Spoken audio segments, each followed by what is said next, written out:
Hallo und herzlich willkommen! Rostoptik ist eine kreative Malertechnik, mit der du dein Zuhause individuell verschönern kannst.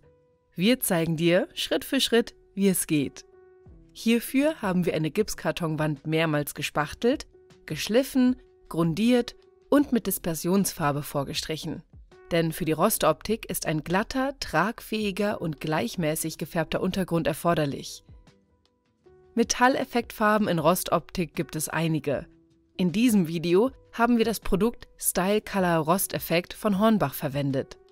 Bei ihm entsteht der Rosteffekt durch die Kombination der ockerfarbenen Grundierung mit der anthrazitfarbenen Kreativlasur. Unser Tipp: Um sich mit dem Material vertraut zu machen und ein Gefühl für die Technik zu entwickeln, solltest du Musterflächen anfertigen. Dafür eignen sich beispielsweise grundierte Gipskartonplatten.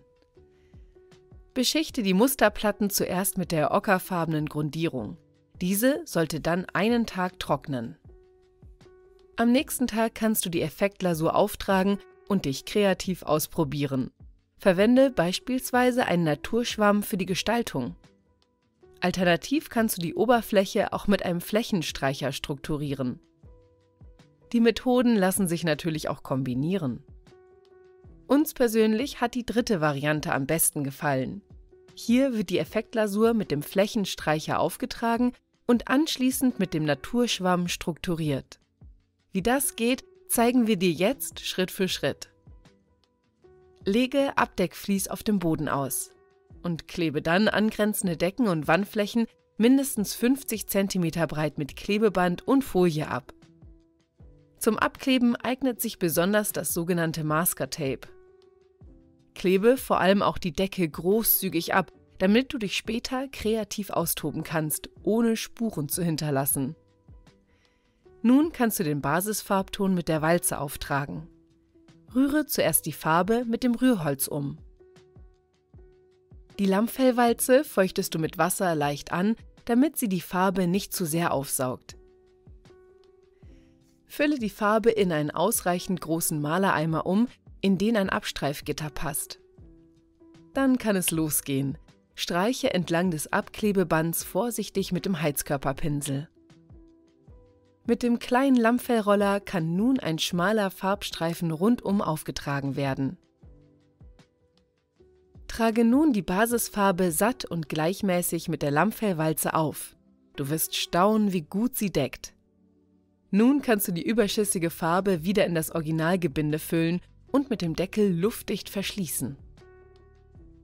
Lasse die Wand einen Tag trocknen. Jetzt wird's kreativ. Öffne das Gebinde mit dem Rosteffekt-Finish.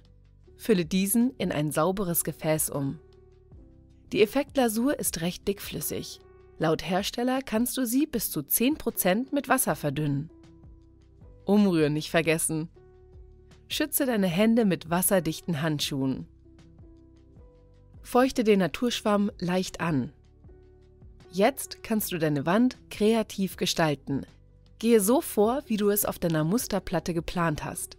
In unserem Fall bedeutet das: Trage die Effektlasur mit dem Flächenstreicher satt auf, anschließend strukturierst du diese mit dem Naturschwamm. Gehe abschnittsweise vor und achte darauf, dass du nass in nass arbeitest.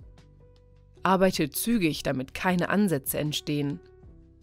Optimal ist es, zu zweit zu arbeiten, wobei der eine die Effektlasur aufträgt, während der andere mit dem Schwamm die Oberfläche gestaltet. Egal, ob du allein oder zu zweit arbeitest, wichtig ist, dass du genügend Lasur angerichtet hast. Du darfst die Arbeit an dieser Stelle nicht unterbrechen. Zum Nachmischen hast du daher keine Zeit. Die Übergänge zwischen den einzelnen Flächen musst du besonders sorgfältig bearbeiten.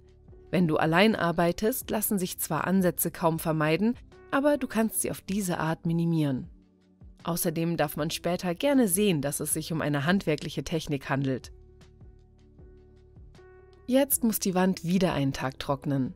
Die Folie und das Abklebeband solltest du jedoch gleich entfernen, solange es sich noch gut ablösen lässt. Gehe dabei äußerst sorgfältig vor, um nichts zu beschädigen. Fertig! Herzlichen Glückwunsch zu deiner kreativen Wandgestaltung mit Rostoptik. Wenn dir dieses Video gefallen hat, Gib uns einen Daumen nach oben und abonniere unseren Kanal. Bis zum nächsten Video.